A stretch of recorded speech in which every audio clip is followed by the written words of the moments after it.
Olá, caro ouvinte, muito boa tarde para você. Está começando mais um programa Encontro com as Paróquias. E hoje eu recebo aqui nos estúdios da Rádio Catedral FM a Sintonia da Felicidade, o meu irmão no sacerdócio, Padre Alessandro, que é atualmente pároco da paróquia Nossa Senhora da Conceição, em Realengo. Seja muito bem-vindo, Padre Alessandro. Boa tarde, Padre Brito. É uma alegria poder estar aqui, mais uma vez, para falarmos sobre a paróquia, né? Não só sobre a paróquia, Padre. Vamos falar muitas coisas.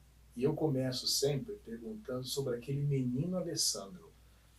Sim, eu sou o Padre Alessandro, né? Eu nasci aqui no bairro do Rio de Janeiro, chamado Paciência. Paciência. É um lugar um pouquinho distante daqui. E Paciência tem uma história bonita, que ali era um engenho de Paciência.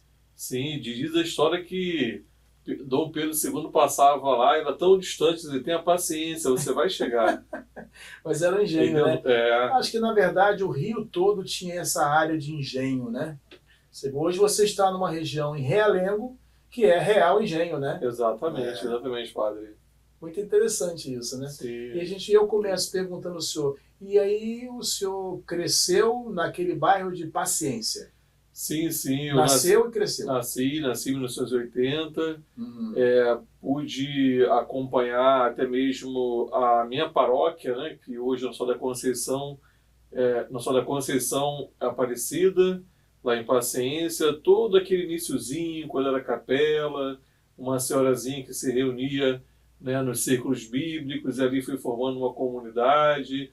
Essa comunidade virou uma capela, a capela hoje virou paróquia, né? Já tem quase os 30 anos já que foi criada a paróquia. E ali tudo começou, né? Desde criança, participei da catequese, depois catequese de adulto, porque me afastei num período, né, quando era criança, e voltei à igreja já um pouquinho maior, e ali fiz crisma, ali recebi o acolitato, aí celebrei a minha primeira missa, né, toda a minha iniciação cristã praticamente foi dada lá. A sua infância toda? Infância, adolescência, juventude, minhas amizades, tudo, né? E ainda continua, e você tem muitos amigos lá ainda? Sim, continuo, né? Claro, Volta lá? Muitos já casaram, né? Já saíram, né, da localidade, mas até hoje tenho contato, né, com as pessoas. Dizem que no lugar que a gente nasce, ou cresce, né, ou é criado, eu fui criado, que eu nasci não no Rio de Janeiro, nasci no Ceará,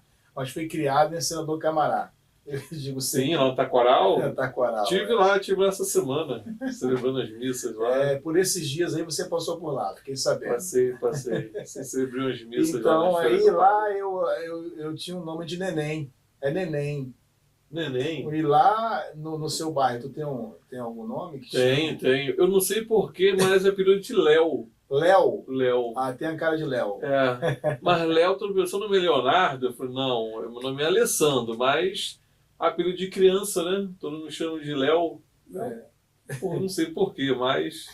E quando começou, padre, aquela semente ali, como criança ou depois, ou como adulto, o despertar para a vocação sacerdotal? Olha, eu digo que o despertar foi com minha mãe, já num convite, né, para a catequese de adulto, tendo em vista que enquanto criança, né, eu participei um tempo, mas me afastei e retornei à catequese já com 14 anos, eu e minha irmã, e através do convite da minha mãe. Eu acho que tudo começou ali, né, porque se a vocação é um chamado, né, entendo que o primeiro chamado foi da minha mãe ali, e a experiência de fé, ela aconteceu na primeira Eucaristia, né? Olha. E foi ali um verdadeiro encontro, né, com o Senhor na Eucaristia, e uma inquietação, Padre Brito. Foi uma inquietação que eu não entendia, né? Tendo em vista que eu apenas tinha 14 anos, com toda aquela perspectiva, né, de vida, né, de profissão, de que eu vou fazer no futuro, e aí me surpreendo, né, com incômodo, né, que eu nem eu mesmo sabia o que era, mas um desejo muito forte de estar na igreja, né, de participar, de interagir, de me aproximar, né, como disse, Até então, hoje minha paróquia, Nossa Senhora da Conceição Aparecida, era capela na época, né? E logo naquele período foi transformada, foi criada, erigida a paróquia, né? Foi um processo de mudança, né, em toda a comunidade e também minha, né? Aí o senhor foi mudando, foi também começando a descobrir ali a sua vocação, né? Porque chegou um padre, né? Porque até então a paróquia Teve era um dirigida padre, por irmãs. alguém que te indicou, te encaminhou para o sacerdócio? Sim, como eu disse, minha paróquia, enquanto era capela, era dirigida por irmãs, né? E a irmã Nivalda, né? E aí quando houve a criação da paróquia, veio um padre e tudo começou a crescer. Foi ser coroinha e despertou mais ainda, foi amadurecendo, né? Aquele chamado, aquele desejo, né? Através da presença de um sacerdote na comunidade, né? Irmã Nivalda teve um trabalho muito bonito na Zona Oeste, né? Sim, sim. Tinha um trabalho de evangelização, círculos bíblicos. Círculos bíblicos, enfim, uma presença significativa naquela região, né? Parece que ela trabalhou até em Manguariba, né? Sim, ela depois que ela esteve em paciência, porque Manguariba também é paciência, né? Mas é mais assim. Podemos dizer, uma divisão um pouco, a gente não entende. Mas é o outro lado, né, da Avenida Brasil, e depois ela foi para uma outra capela, né, lá também, né, depois que criou a minha paróquia, não tinha mais sentido. Tinha um colégio, parece, ali que ela também cuidava, né? Sim, Manguariba, né? Eu conheci a irmã Nivalda. Sim, a Manivalda. Grande. Hoje já não sei onde ela está, né? Mas foi uma presença muito importante ali, né? Saber que ali começou tudo, né? Toda essa questão do impulso para a sua vocação sacerdotal. E o senhor foi ordenado, então, no dia 1º de outubro de 2005. 1º de outubro? 1º de outubro, Santa Terezinha. Santa Terezinha. Santa Terezinha, sua paróquia. E como é que foi essa experiência de ordenação para o senhor e para a sua família? Olha, creio que tudo começou ali naquele primeiro momento de dizer, mãe, eu vou para o seminário. Você acha que você não tem coragem? Ela disse isso? Disse. Se você não tem coragem, né? Eu tinha apenas 18 anos, né? Muita pegada à família ali, né? Enfim. E eu falei, não, mas eu quero, eu vou, né? Eu acho que tudo começou ali. E aí, em 1999, né? Eu ingressei no seminário, no processo de formação de 6 anos. Nosso processo era 6 anos, né? Naquele tempo. E no dia da ordenação, né? Foi um momento, assim, bastante restaurador, né? Para minha família. Foi um momento que a minha mãe, ela passou mal, né, no meio da ordenação, né, porque a emoção foi tão grande, né, que ela não me viu ser ordenado, pois ela passou mal, foi para o hospital, quando eu voltou eu tinha sido ordenado e ela recebeu a comunhão comigo, né, e minha mãe, né, ela não tirou minha fita da ordenação porque a pressão dela subiu de tal modo que ela foi socorrida, né. E eu lembro que um colega meu, do meu lado, né, falou assim, eu acho que a minha mãe está passando mal. Ele falou assim, não, é a sua. Aí eu olhei para trás e não vi, né, eu queria saber perguntar, e eu não tinha como sair, né, perguntar. E aí naquele momento de tirar a fita, né, meu pai veio e perguntou assim, cadê minha mãe? Aí eu falei assim, ela passou mal, mas está no hospital, tá bem. E minha tia, né, que é a minha madrinha de ordenação, tirou a minha fita. Tirou sua fita. Então foi um momento assim muito emocionante, né, para Foi emocionante, mas um susto para o senhor também, né? Naquele momento sem entender muito o que aconteceu, né? E aí, Padre Brito, eu tive também quando eu voltei para o seminário para ser formador,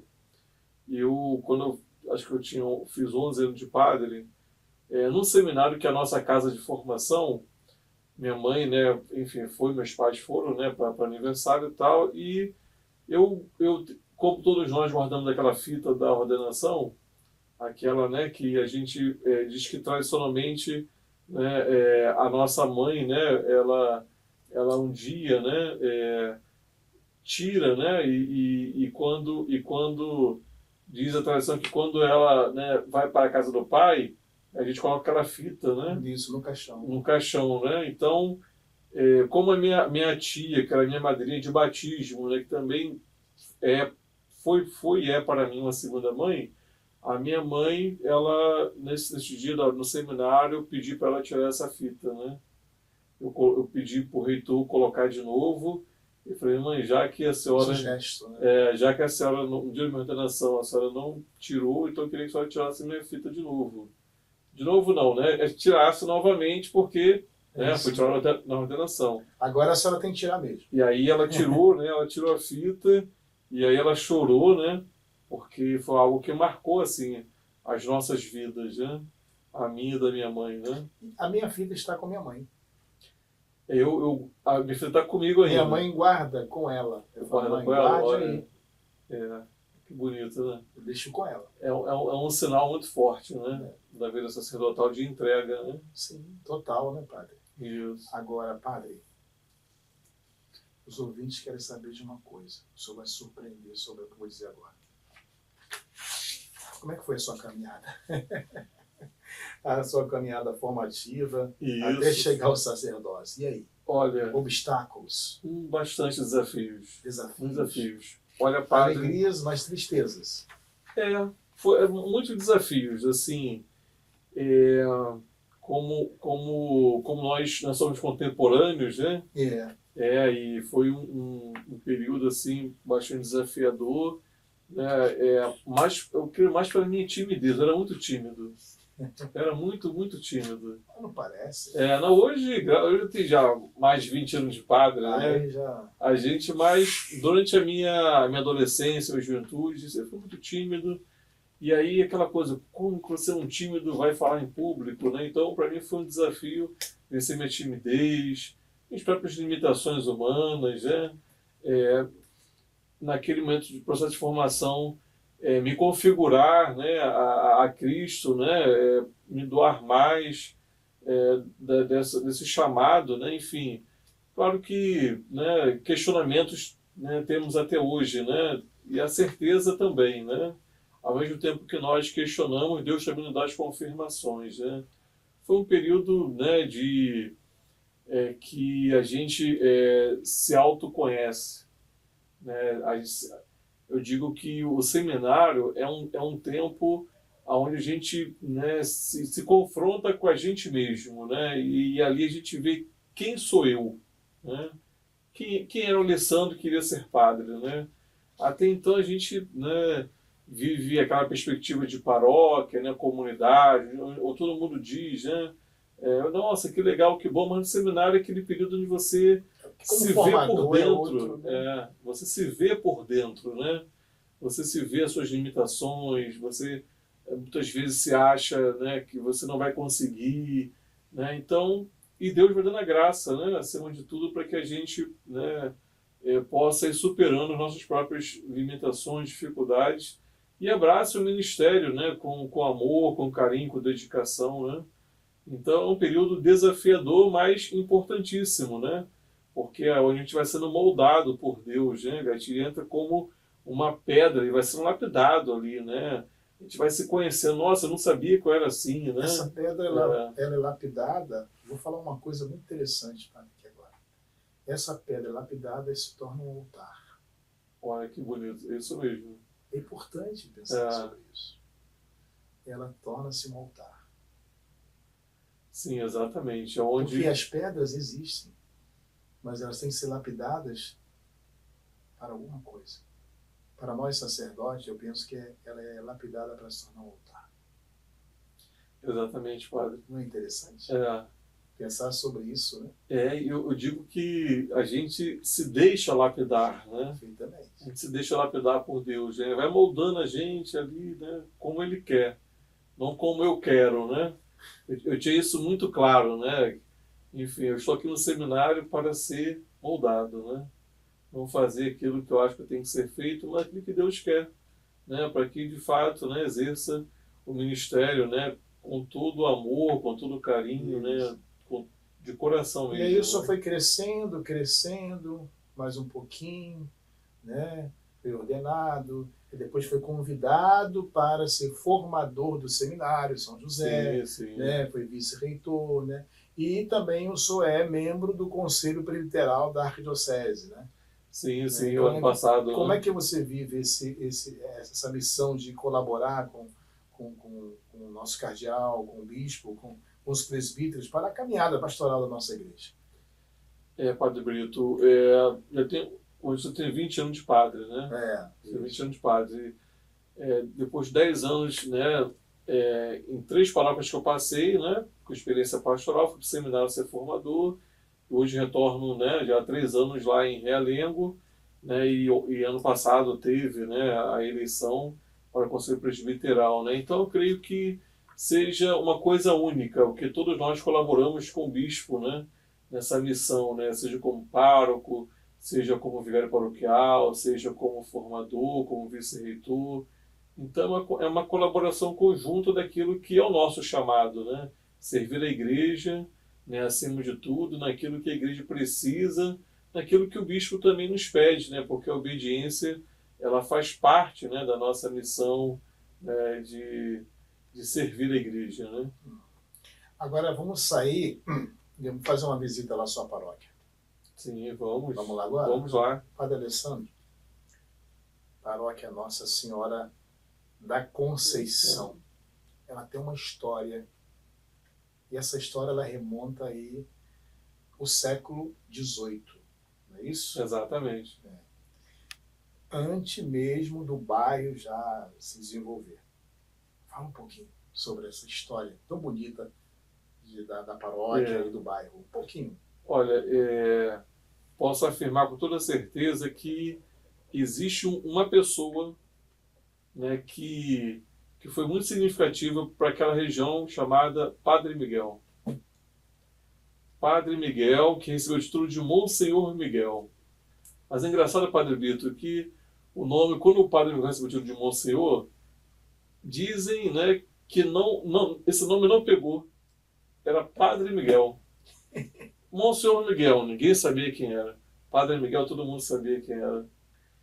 E assim nós, né, vimos um bairro chamado Padre Miguel, a praça em frente à paróquia, a Praça Padre Miguel, os gestos mortais, né, do Padre Miguel estão, né, lá na paróquia, né, que Monsenhor Turíbio, que foi o terceiro pároco da paróquia lá, né, exumou do cemitério do Murundum, colocando lá e pedindo autorização do Dom Jaime na época para ser feito. Então, digo que a igreja, o bairro e o Padre Miguel são, né, 3 coisas que foram acontecendo juntos, né? A presença de um sacerdote lá fez toda a diferença, porque era uma capelinha, ele fez uma igreja um pouquinho maior, que é a metade daquela igreja de hoje. Depois o segundo pároco ampliou aquela paróquia, né? E eu digo que o bairro e a paróquia cresceram juntos, uma com a outra, foi desenvolvendo e crescendo até hoje se tornar o que é, né, a Nossa Senhora da Conceição, né, aquele ali em Realengo. Então vemos que todo o desenvolvimento do bairro ele se deu por esse sacerdote, Padre Miguel.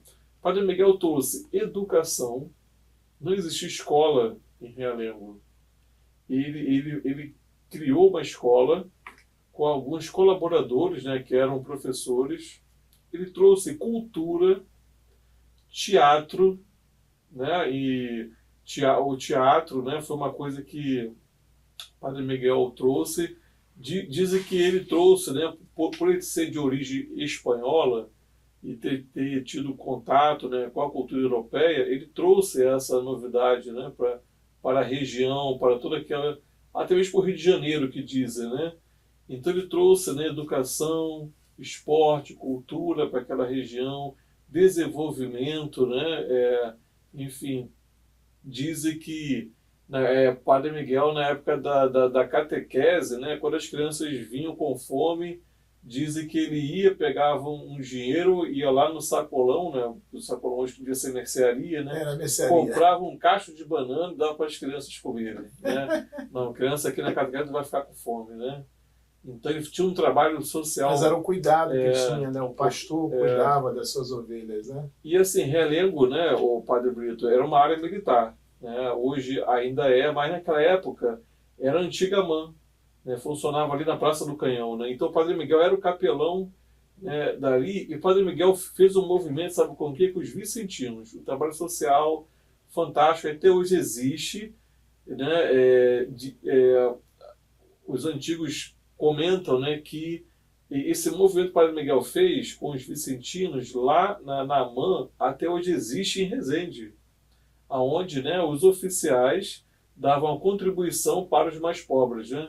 Então o Padre Miguel tinha esse carinho, né, com a comunidade, com os mais pobres, né, e até hoje, né, o seu legado continua, né? Ele fundou as Filhas de Maria, fundou o Congregado Mariano, os Vicentinos, né? Tanto é que lá no próprio espaço da minha paróquia, né, tem um espaço somente, né, para os Vicentinos, que é a sede regional, né, de toda a Zona Oeste mais Itaguaí. E um legado que ele deixou, né? É uma fé e uma evangelização. Exatamente. E dizem que ele enterrava também os mortos lá, era o cemitério. Ali foi um cemitério, né, antigamente, né? Muito interessante. Foi um No fundo cemitério. da igreja era o cemitério. As igrejas tinham, né? Ela é a mais antiga de em torno ali, né? Exatamente. E assim, eu fico impressionado, né, que como que a história do bairro se confunde com a história da paróquia, com a história de uma pessoa chamada, né, um sacerdote, Padre né, Miguel. a influência desse homem, né, que veio de uma terra tão distante e tem uma história tão bonita, né, que ele ficou órfão, sabe, muito criança, e foi educado pelos padres salesianos aqui do Riachuelo até ingressar no nosso seminário, né, formado aqui no Seminário São José, né? E a devoção à Nossa Senhora da Conceição, ela é profundamente enraizada no Brasil, a gente sabe disso, Sim. né?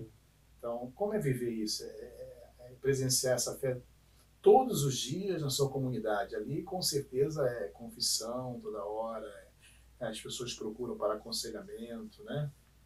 Padre, a Nossa Senhora da Conceição, né, possui uma paróquia ali central, né, muitas pessoas da região, né, do Realengo, até fora da região, vão, e é uma busca impressionante, né, por confissão, direção espiritual, missas, né, nós vemos ali uma participação muito forte, né, e das pessoas, né, do entorno da paróquia. A Nossa Senhora da Conceição, ela tem, né, um atrativo muito forte, né, e a gente vê, né, que as pessoas ali têm um grande amor, né, a ela, pela história, pela tradição. Eu tenho imagens só da Conceição original, né, da época do Padre Miguel ainda, né? Olha, é na capelinha, na né? Na Capela do Santíssimo, tá lá, capela né? bonita, Isso. Né? Você restaurou também, né? Sim, sim, reformei. Uma capela construída por Dom Ednei quando foi pároco, né, da paróquia. Eu fui vigário paroquial dele. Ah, sim, sim. Foi na época que ele fez. Isso, uma belíssima capela, né? Então, essa procura, ela é constante na paróquia, né? Então, é um apelo muito grande. E a paróquia tem diversas pastorais, serviços sociais, né? Sim, padre. É uma paróquia, como eu disse, bem movimentada, com uma presença significativa, né, de pastoral. São cerca de 30 pastorais, né, que existem. Né? Temos pastorais que, né, muito antigas, né, como as Filhas de Maria, que foi fundada por Padre Miguel em 1910, como a Apostolado da Oração também em 1910, o Congregado Mariano também, né, da mesma época. É um trabalho com a pastoral das crianças ali em torno, né, temos próximo ao parque, né, que revitalizou toda aquela área, né, foi uma bela iniciativa, né, da nossa prefeitura, do nosso prefeito, né, ter criado aquele parque ali. Ali tem um colégio chamado Ideal, né, um colégio bem carente, né, onde nós damos assistência, onde tem missas mensais, catequese, e ali temos a presença ainda, né, das irmãs de Madre Teresa de Calcutá. Olha que bonito, né, que faz um belíssimo trabalho ali, né, com as mulheres, né, uma casa de acolhimento de mulheres em situação de vulnerabilidade, né, até mesmo de agressão, né, de feminicídio, enfim, outras coisas que elas acolhem, né, em situação tem uma capelinha lá, então... Tem uma capela que a gente celebra todos os dias lá também, lá dentro, né. Eu lembro que eu celebrava também. Então temos um trabalho muito bonito ali. É bem do lado da paróquia. Exatamente, no mesmo espaço, né. No espaço, né. No pátio, né, lá dos Isso, exatamente. E como é que você faz para participar dessas pastorais? Olha, padre, eu tenho a colaboração, né, hoje eu tenho, né, um diácono, mas Ainda não tenho vigário, né, atualmente, mas vou ter. Vai ter uma ordenação só tem agora. colaboradores, Tem hein? colaboradores. Você tem, então, seminaristas. Tem seminarista, tem diácono. O vigário, o diácono vai ser ordenado agora, então, né, creio que vai permanecer na paróquia, né, para colaborar mais ainda. Então tem a colaboração, né, dos seminaristas, diáconos, do vigário paroquial, né, que eu tinha, mas eu não tenho mais, mas agora vai chegar, se Deus quiser. Vai chegar, está próximo. É. E em sua visão, padre, o que mais fortalece uma comunidade paroquial em tempos assim tão desafiadores para a nossa fé hoje? Olha, creio que Deus, ele nunca nos abandona. E Deus nunca deixa uma igreja vazia. Ele sempre suscita no coração das pessoas o desejo de amá-lo, né? E as pessoas entendem que esse amor é expresso na vida comunitária, né? E creio que como sacerdote a gente reza para que Deus ele inicie esse processo para que nós possamos acolher, né? Então Deus toca o coração das pessoas e as pessoas vêm. Porque é um grande mistério, né? A gente sabe que isso é um mistério de Deus, né? As pessoas chegam com um desejo. E a gente acolhe ali, né? Já acolhe, né? Com a confissão, né? Já acolhe, né? Com a amizade, com a proximidade. E ali a gente, né? vai criando um laço comunitário, porque a igreja se vira comunitária da igreja, né? E a gente vai inserindo as pessoas aos poucos no crisma, catequese. E aos poucos ele vai trabalhando. Exatamente, vai né? Vai inserindo as pessoas. Creio que o primeiro chamado sempre é de Deus, né? Sempre é de dele. Deus. É Ele que suscita. E a gente tem a obrigação de continuar essa obra, né? No coração das pessoas. Padre, encerrou o programa, padre? Já? Nossa, estava tão Tão bom. rápido. Que isso. Não podemos encerrar. Eu acho que vamos pedir mais um tempo, né? Podemos? Eu acho que não. Acho Doutora, que sim, por podemos. favor, vamos... Não dá. Aí a gente Estava uma conversa tão boa, estava assim, agradável, bem assim... Descontraído, familiar, né? Pois é. Que mensagem, padre, o senhor gostaria de deixar hoje para os jovens que sentem um chamado a Deus? Uma mensagem para os nossos ouvintes nesse domingo. Olha, eu digo que com esses 20 anos de sacerdócio, eu digo que vale a pena ser cristão. Ser cristão. Como, né, o sacerdócio é um chamado de Deus específico, mas, acima de tudo, ser cristão, né, seguir os passos do nosso Senhor. Né? E eu digo que, apesar das nossas limitações, né, dos nossos pecados, Deus nos chama a si mesmo, como chamou, né, tantos outros, né, que a gente vê na Bíblia. Né? Não eram homens perfeitos, mas Deus chamou, né, cada um a servir no chamado. Eu creio que Deus nos chama a estar no crisma, na catequese, como catequista, como grande pastoral. Deus nos chama ao sacerdócio. Então, cada um na sua missão, né, naquilo que Deus nos chama. Então, né, aquele que se coloca diante do Senhor, né, esse não se decepciona. Né? Deus sustenta, Deus acolhe, Deus capacita. Né? Muito bom, padre. Padre Alessandro, muito obrigado por compartilhar a sua história, a sua espiritualidade, a sua missão com todos nós aqui no encontro com as paróquias. Muito obrigado, Padre Brito, a todas as pessoas que colaboraram, né, para que tivéssemos esse momento tão importante. Né? A você, caro ouvinte, muito obrigado por mais uma vez estar conosco. Até o próximo domingo, se Deus quiser.